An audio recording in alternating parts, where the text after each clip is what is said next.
In today's video, I wanted to go over a few things that can help us improve our aim in Call of Duty Modern Warfare 2. And of course, this will only carry over to Warzone 2, DMZ, and any other crazy Call of Duty game mode or game type that will be coming out in the future. Do know everything that I will be sharing with you all is nothing like massively revolutionary or anything, just things that with consistency and with us consciously thinking about them will allow us to get better and laser cast left and right so we can win those gunfights and ultimately get more kills, win more matches, eventually win games in Warzone 2, things of that nature. If by the end of this video you have found it to be of great use to you, please do me the biggest favor by liking the video, slap the sub button for much more Call of Duty content to come in the near future, and comment something random down below, anything. Let me know how life has been, or let me know what you have for lunch. I don't know, just something. Now that all of that is out of the way, let's go ahead and let's jump in, shall we? Now, of course, before we start working on our aim, we have to set it up, right? So I would say go into a private match in Modern Warfare 2, click free for all as your game mode, and I would set it up something along the lines of, I don't know, throw on a couple bots. They can be on recruit, it's not a big deal, right? Because all we're doing is trying to improve our aim, so if they're on recruit, it's fine. And having them on veteran just literally gives them aimbot, like it's ridiculous, right? So just keep them on regular recruit, doesn't matter. Game rules, you can go unlimited. That's what I do, set everything to unlimited. Again, free for all. I like doing maps that are kind of more vibrant, so I'm doing, for the sake of this video, Mercado Las Almas. I probably butchered that name, forgive me if I did, right? Find you weapons with larger magazines, and make sure you don't equip a bunch of attachments on there, because recoil control will be something that we do cover in this video, right? And then we're good to go. We're good to load in, hit start, and yeah, let's go ahead and let's jump in. For the sake of this video, I have the game audio turned way down. I don't know if it'll be loud or not. I don't have my headset on either, because when I have my headset on, it does something to me psychologically when I record videos. So for the sake of this video, ain't got it on. Anywho, first thing we're going to talk about in regards to improving aim is crosshair centering, okay? You might ask, Cray, what is crosshair centering? It is just that. It is making sure that your crosshair is always centered to be around where an enemy's head level is, right? That means we don't want to run around the map like this. We don't want to run around the map like this, right? I know the fastest kid in your neighborhood growing up, they had their head up like this as they ran. No, that's not what we want, right? We want to make sure that as we are moving, that reticle stays at where an enemy's head is. So if I need to, I can literally just ADS and I can shoot, boom, headshot. And as we all know, headshots are what we want to get because they kill the opposition faster, right? If your reticle is down, and I know you guys are going to roast me for the way I say reticle, go ahead, all good. But if we run towards an enemy and we're looking down, right, the first thing we have to do is look up or readjust our aim before we shoot, right? So if there's an enemy right here, the first thing we have to do is look up, try to center at that shoulder to head level, then ADS, then shoot, or hit fire into ADS and shoot, right? We eliminate 75% of that by making sure that that reticle stays head level. It's so much easier to, wow, I just look stupid. So it's so much easier to go ahead to ADS and to shoot and get that headshot, right? Hey, don't roast me on that first mag. Your boy just got on for the sake of this video. Don't actually roast me. It's all good. You can roast me for that. Now that we got crosshair centering out of the way, all right, we should be all good with that. We know what it is, we know why it's important, right? We're going to practice that for sure. The next thing we have to practice, as we do in all FPS games, is recoil control, right? Every single gun has a different recoil pattern, at least for the most part they do, right? As you see, this has much more of a vertical recoil. What else do I have? The Hurricane. The Hurricane has a little bit of a vertical with the zigzag recoil, right? So as you use guns, and it's not as prominent in Call of Duty as it is in a game like Apex Legends, but as you're using a weapon, you want to begin paying mind to that. So as you're shooting, and as you notice that reticle kind of levitates or goes upward, if you're using controller, then you want to slightly pull down on that analog stick. You see I pulled down entirely too hard and it caused my entire shot trajectory to go down, right? If you're on the mouse, of course, then you're going to slightly pull down on your mouse enough to where that reticle stays centered right there and no shots can line up and be well within, I guess, I don't know what the distance is, an inch of each other. We're just gonna say it's an inch, right?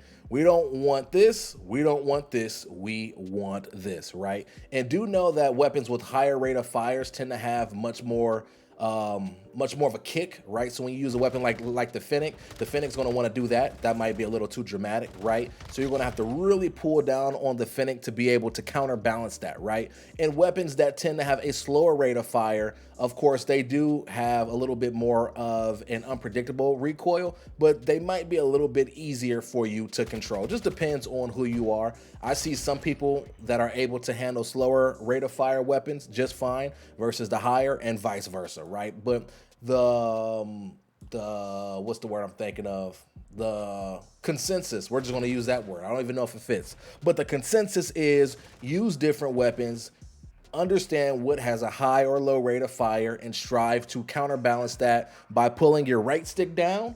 Or can you guys hear that barking? It's a dog outside barking, going crazy. Anywho, focus on counterbalancing by pulling that right stick down just a little bit or a lot of bit, depending on the weapon. Or if you're on mouse and keyboard, slightly pull that mouse down and you're good there.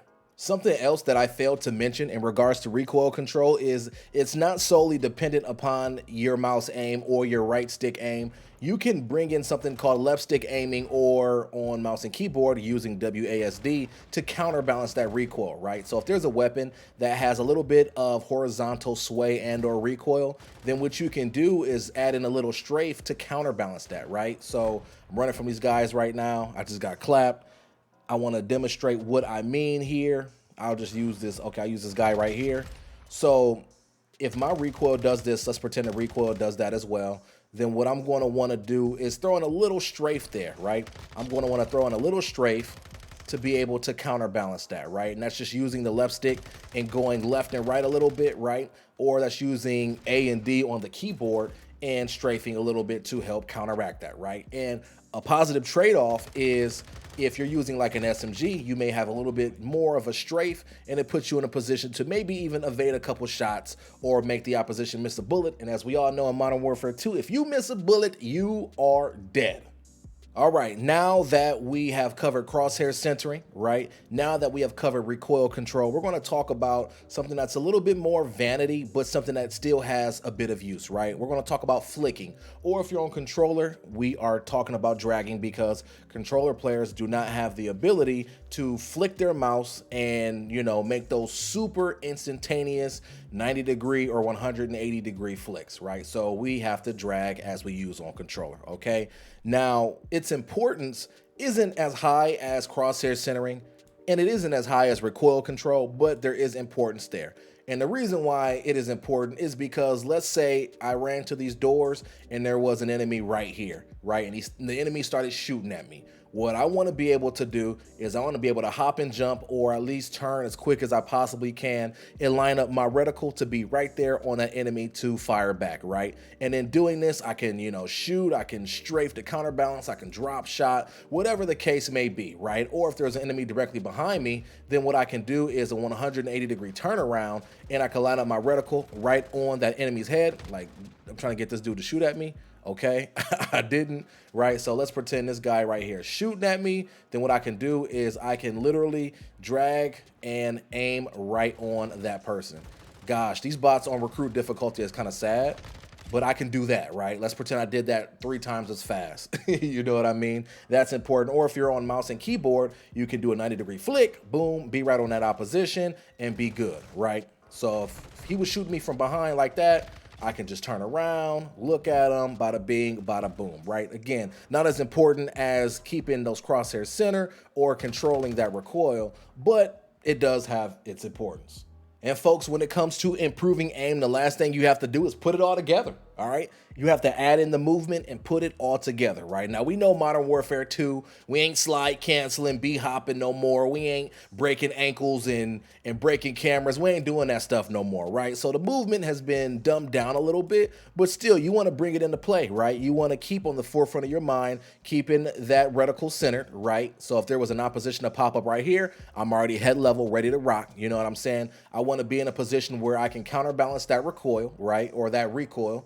Did I say that right? Recoil, whatever, however I say it, I don't care. You want to be in a position to counterbalance, and you want to be in a position to control that recoil, right? We want to make sure we're good there. We want to make sure our senses are heightened. So if somebody is on my left side, I can jump, I can drag or flick on them and I can go ahead and put them down, right? And after I put that person down, I want to keep moving, right? Let's say I put this guy down and there's somebody right here. I kill this guy, maybe I run back here and, oh, you know, okay, a little 180 snap. But maybe I have to run and I have to dolphin dive out the way, right? I don't know. Start to bring this all into play and just free flow, you know? The time is unlimited, you know? Don't worry about using your kill streaks. Just literally run around the map and keep these things in mind. And if you have to focus on one thing at a time, that is A-okay, all right?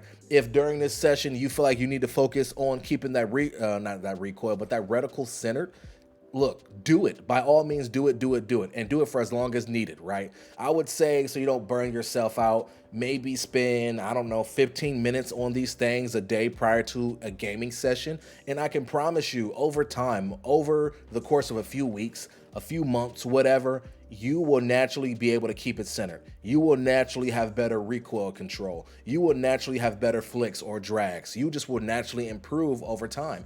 It's not something that's going to happen instantaneously, but it's something that over time is just going to get better, right? I like to think about like Kobe Bryant, right? If Kobe Bryant was, you know, during his life, God rest his soul, if he was to miss 3 free throws in the game, you know what he's going to do the next day? He's going to wake up early in the morning and he's going to take 10,000 free throws. And guess what? He's going to say, I need to make at least 9,999 of these before I leave. You know what I'm saying? Like, did he really do that? I have no idea. No idea whatsoever. But just thinking of the Mamba mentality, that's something he would do, right? He would focus on repetition. He'd do the same move over and over and over again until he perfected it, right? Bruce Lee said, I fear not the man that has done 10,000 punches once, but the man that has done one punch 10,000 times, right? And that might be a little bit of a, not assumption, but that might be me paraphrasing, but you guys are understanding what I'm saying here. Practice on not recoil, I keep wanting to say recoil, on reticle centering. Practice recoil control, practice your flicks or drags, and over time you will be better. And also do this with every weapon archetype. Do it with SMGs, do it with ARs, do it with LMGs. Shoot, if you want to be a crazy quickscoper, do it with snipers, do it with marksman rifles as well. Because the better you get at each individual weapon archetype, the better you will be as a player overall. Trust and believe that. Alas, we have made it to the end of the video, my friends. Thank you all so much for watching. I hope this video helped you. I hope this video left you with something to work on. I hope it inspired you to get better, to want to get better, to improve so that you are good to go when it comes to Modern Warfare 2, Warzone 2, DMZ, whatever the case may be. If I wasted your time, I sincerely apologize. But if I was helpful to you, I am honored to be of service to you. It's been your boy Cray. I'm signing off. I got a lot of work to do myself, so I'm going to go ahead and I'm going to keep on practicing as this video signs off. Until next time, your boy is out. Stay humble, be blessed, and remain relentless. I'll catch you all in the next video.